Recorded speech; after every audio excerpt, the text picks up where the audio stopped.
All right. Schaeffer Cox had his friend text me a story that he wrote. The only problem is it didn't come in letters, it came in like pictures. So it's photos of the actual letter that he mailed out in the U.S. mail. I'm going to do my best to read it. If I pause and think about what I'm doing here, it's because I'm transferring between 5 different pictures of a 2.5 page letter that was taken with an iPhone. So anyway, here we go. It's Schaeffer Cox, Trails, and Tea. There once was a boy. He was fit and eager in all that he did. For as long as he could remember, he had been on a sandy little trail that wound its way through the forest. He did not know where the trail began or where it would end, only that he must move quickly towards where he wanted to be. The trees and bushes obstructed his view of where the trail eventually led. No matter, he thought to himself, I shall get there soon enough if I don't delay. The forest was filled with berry bushes and herbs, but the boy could not be distracted by such things. Nevertheless, the occasional bush would overhang the trail, and the boy would clumsily grab a fist full of leaves and berries as he passed by, taking care not to break his brisk stride.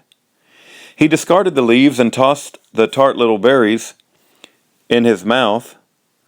They tasted as much like sweat from the palms of his hand as they did anything else, but their energy would speed him on his way, and that, after all, is their purpose. As the boy rounded a bend, he came upon a man sitting by a large stone in a small clearing. Perched delicately on the uneven surface of the stone were 2 cups and a little round basket of berries. You look tired, said the man without looking up. The boy was tired, but that was beside the point. And I suppose you are not tired, retorted the boy. To this the man gave no answer. The boy stopped next to the stone to catch his breath. Have some tea. It will give you strength, said the man, in a kind, soft voice. The boy looked up at the sun. It was not yet noon, and the boy did not know how much further it would be before he reached his destination. He could not afford a delay, but he did need the energy if he was going to keep up his pace. Is the tea ready right now? Asked the boy.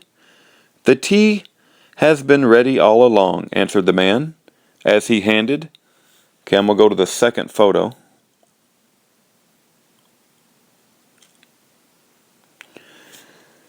Okay. The tea has been ready all along, answered the man, as he handed a warm cup to the boy. The boy took the tea, but remained standing as he drank it. The tea was good. He thanked the man, then continued on his way, determined to make up the time he had lost drinking tea. The man watched the boy continue up the trail until he was out of sight. Then he stood and stretched out his arms over his head. The sun was warm on his hair. He rinsed and refilled the teacup, then perched it on the stone where it had been before. The boy had arrived. The man looked at the tall trees that surrounded the clearing. Yellow sunlight danced through the leaves as they swayed in the breeze. The man wondered what it would be like to be a tree, to live your whole life in one place. Perhaps this is why they grow so tall and strong, he mused to himself. The clearing was filled with berries and flowers.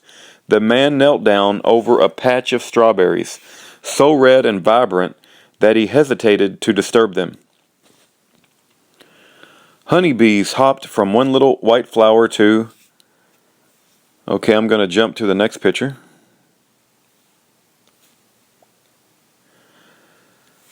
Whoops. Honeybees hopped from one little white flower to the next, as the plump and shiny berries pulled the soft green stems downward. Gently, as if trying not to wake it, the man cradled a berry in his hand. He didn't have to pick it When he touched it, the little red berry let go of the vine and rolled into his palm, as if he had just rescued it from falling. The berry was still warm from the sunshine as he delicately put it in his mouth. He could feel the sweetness and the purity of it in his chest.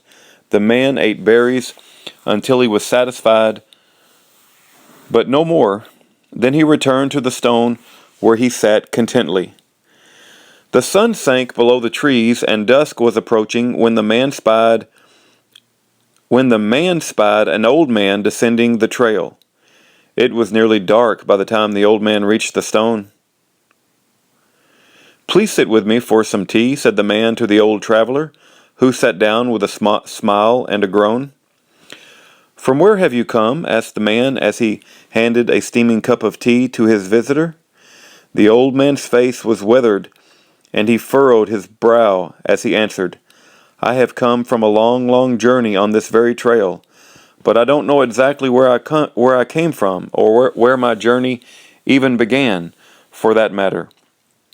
It was dark now, and the men appeared as only shadows to one another, until the man lit a candle and placed it between them on the stone. The glow revealed their faces to the night as it held them with its flickering spell. The men sipped tea in silence for a while. Finally, the young man asked, "Do you know where you are going?" The old man shook his head. "No, no, no," he replied. "I've already been where I was going. I got there a long time ago. That's the problem.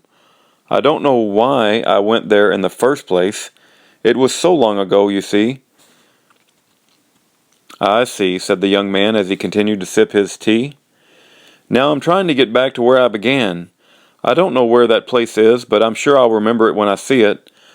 I'm just sure I will," explained the old man. "Have another cup of tea," said the young man. The old man held out his cup with a sparkle in his eye. "Yes, yes, I think I remember that. The tea gives me strength." Going on to the next photo. Whoops.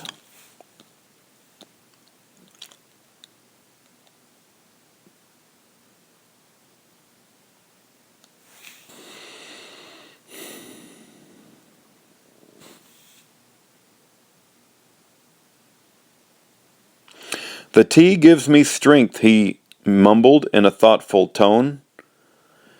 All at once the old man stood up, thanked his host for the tea, then walked into the darkness. The trail before him was little more than an inky shadow under the dark, looming trees, but he followed it just the same.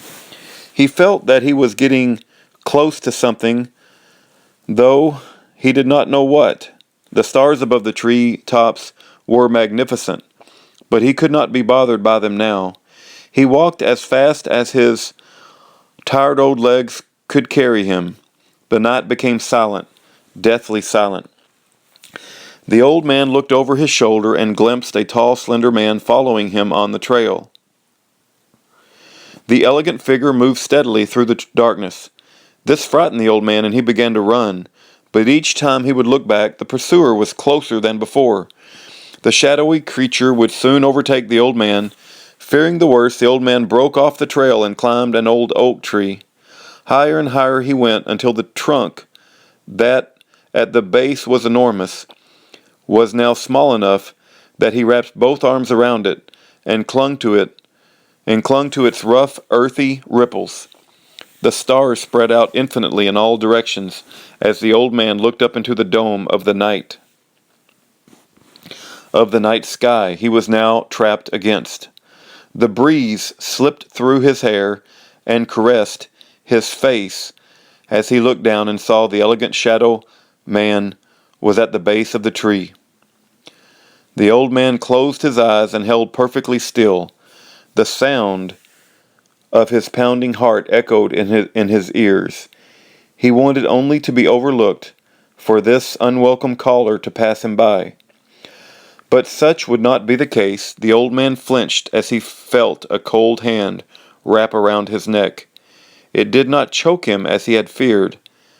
The hand simply stayed there on his neck until it became warm. Eventually the man opened his eyes. The sun was rising and the stars were fading into the blue. He climbed down from his tree and ran his fingers through his hair. The birds sang, as they do in the mornings. The air was still, which allowed the smell of flowers, berries, and moss to linger over the forest floor. The man stooped down and drew in a deep and meaningful breath through his nose. He plucked the tender leaves one by one until he had enough for a pot of tea. Today, he said to himself, I will make some tea, sit by the trail, and see who I shall meet. By Schaeffer Cox.